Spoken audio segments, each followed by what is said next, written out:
Okay, we're going to start our assessment with cranial nerve 2, which is the optic nerve. We're going to start by describing two eye exams, one being the Snellen eye exam and the other being the Rosenbaum eye exam.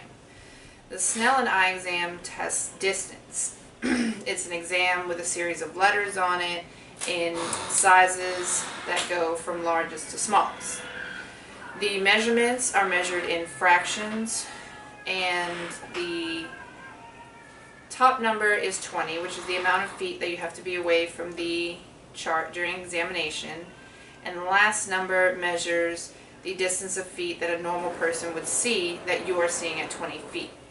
For example, if my husband's eye vision is 20/50, that means he sees at 20 feet what a person of normal vision would see at 50 feet. We also use the Rosenbaum eye exam, which tests near vision.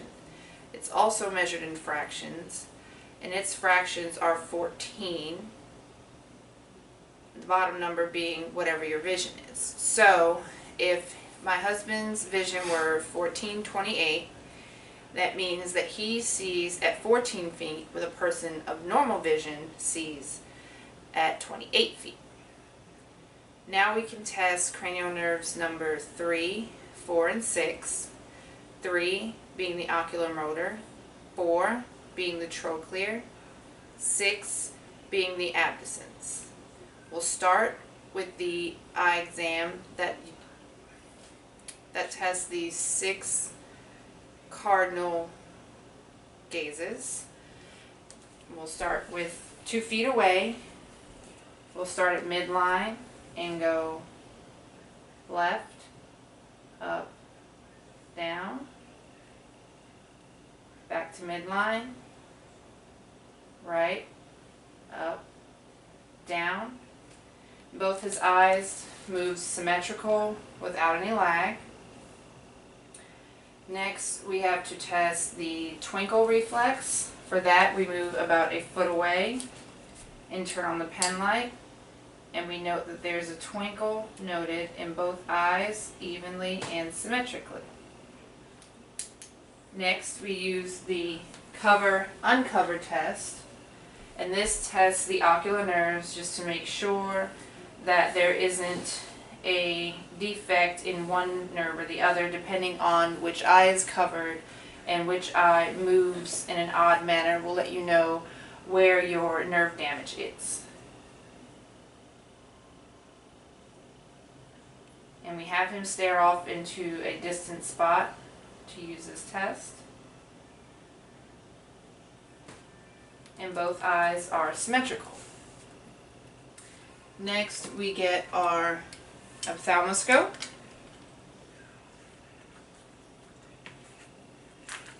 We start with the ophthalmoscope at 0, and depending on his vision,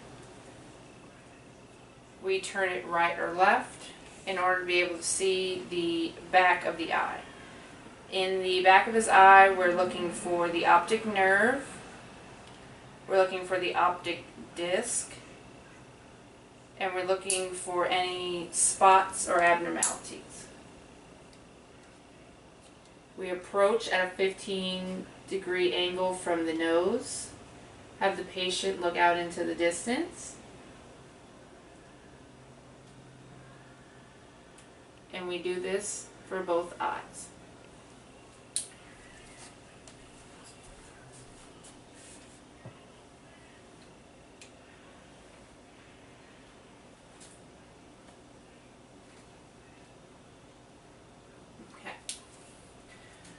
We also need to inspect eyebrows, which are symmetrical and full, eyelids, which are even.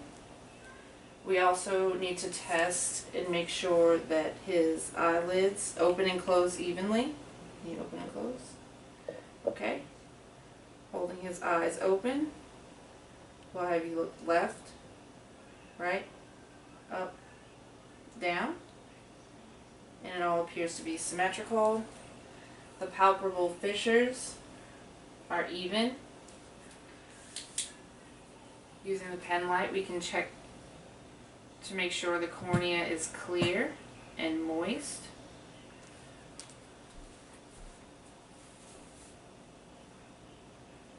His irises are the same color. Eyelashes are thick and intact. Eyes are moist. Now we'll move on to the nose. His nose is midline, symmetrical.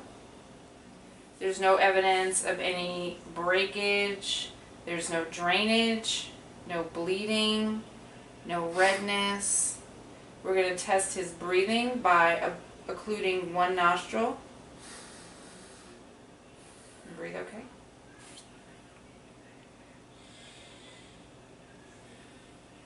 Breathe okay. Okay. Now we're going to use the otoscope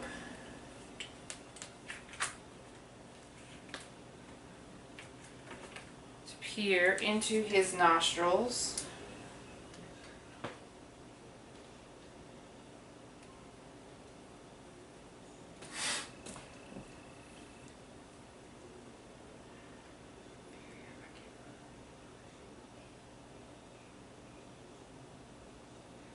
And there's no evidence of redness, drainage. It's all moist.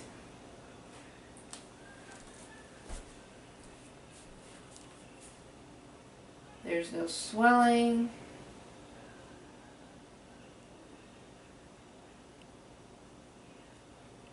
Okay. Now we're going to feel his sinuses. Frontal sinuses, which are below his eyebrows. And there's no evidence of swelling. Is there any tenderness? No. Okay, and maxillary sinuses. Any tenderness? Mm-mm. And there's no swelling noted in these areas either. Okay, we can move on to the ears. We see, just looking from a forward-facing view, that his ears are symmetrical. They are clean. We're going to feel the auricular and mandibular areas to make sure there are no nodules or swelling, and there are not. We're going to use the otoscope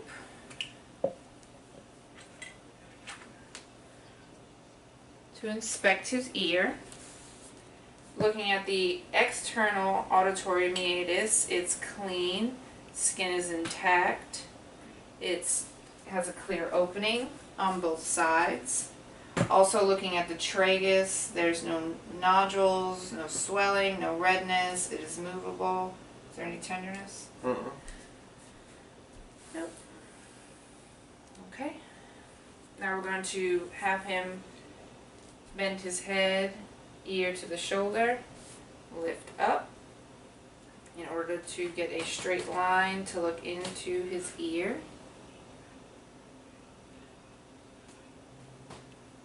And what we're looking for is the tympanic membrane, making sure that it's intact, it's clear. There's a small amount of cerumen noted. There's no redness or irritation.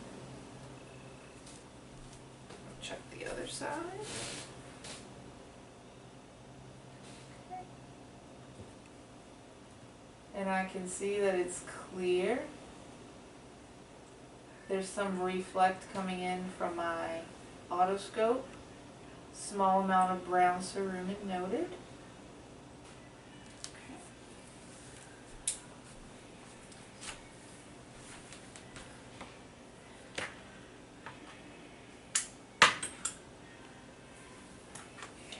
Now we're going to use our tuning fork. Well, first we're going to do the whisper test. So, whisper test, we have to have him occlude one ear. So, choose an ear to occlude. And I'm going to come back and whisper and see if he can hear me.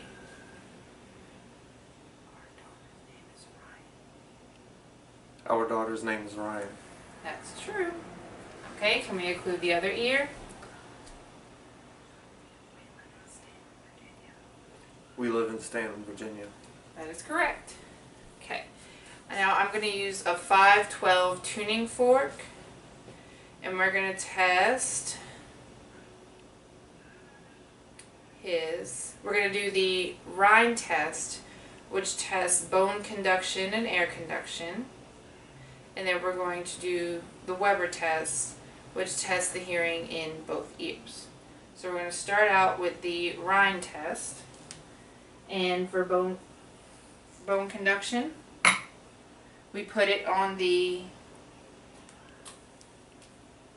mandibular bone.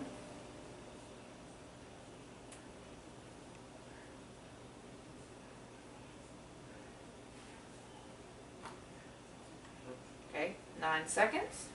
And we're going to do air conduction.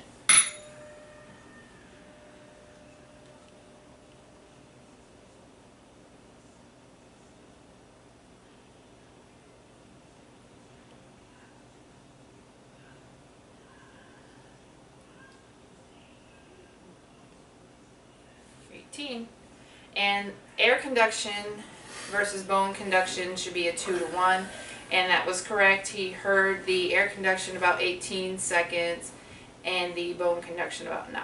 So next we're going to do Weber, and he should hear the ringing evenly on both sides. I do.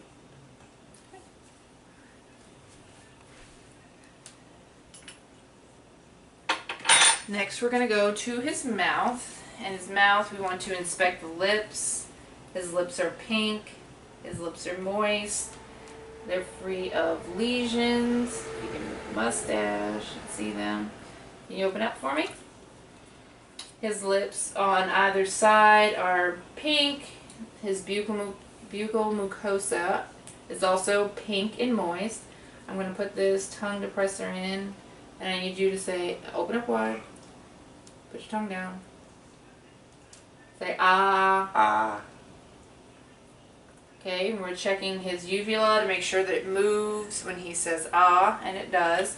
We're also looking for soft palate movement when he says ah. Can you say ah? Ah. Okay, and we can also see that. Now we want him to lift up his tongue and touch the roof of his mouth to check the frenulum, which is also pink. It's intact, it's moist, there's no abrasions, no lesions, everything's the same color, so that's good. We're also going to check his teeth, which are also clean and intact. His gums are not inflamed. They're also pink and moist. And we have to note that cranial nerves number 9 and 10, 9 being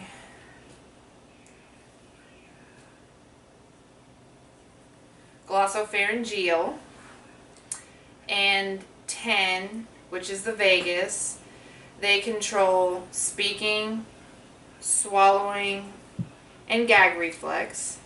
And then cranial nerve 12, which is the hypoglossal nerve, controls tongue movement. Next we're going to move on to the thorax. So if you could remove your shirt.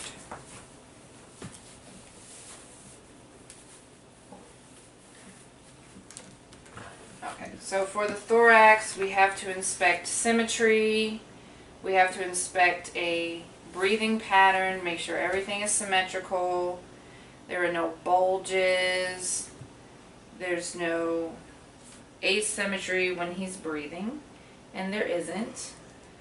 We also have to check for what we call tactile fremitus. When he says 99, there should be a lot of vibration felt over the trachea, some vibration felt over the top of the sternum, and less vibration as we get further and further away. So can you say 99? 99. Again? 99. 99. And there's almost no 99. vibration felt down here at the 99. bottom. Next we're going to check, or we're going to palpate the posterior. We're going to percuss, And what we do is we place our hands over ribs in order to expose the intercostal spaces, and we percuss. We should hear a resonance over the intercostal spaces and a dull sound over the ribs. And we do this 1, 2, 3, 4, 5, 6, 7, 8, 9, 10, 11, 12, 13, 14, 15, 16, 17, as well as 18. Now we have you turn around. For our cardiovascular, we're going to go ahead and palpate the front of his chest just to make sure that we don't feel any vibrations, any bubbling, which we don't. And then we can auscultate in between intercostal spaces, as well as the left midclavicular line and sternal borders, in order to hear certain things, such as for the second intercostal space, which is in between the second and third on the right, we can auscultate aortic, and we should hear S2 and S1. Second intercostal space left, we should hear the pulmonary, which is also an S2, S1. Third intercostal space, we should hear Erb's point, which is an S1 and S2. Between S4 and S5, we should hear mitral, which is S1 and S2. And at the fifth intercostal space, on the left midclavicular line, we should hear apical, which is also S1 and S2. We also need to palpate pulses. So we start with the temporal pulse.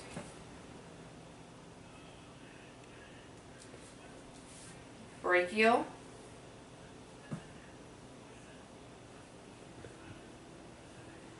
Radial.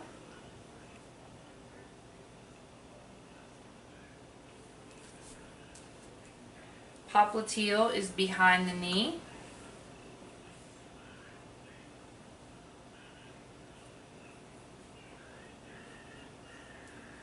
Dorsal pedis is at the top of the foot.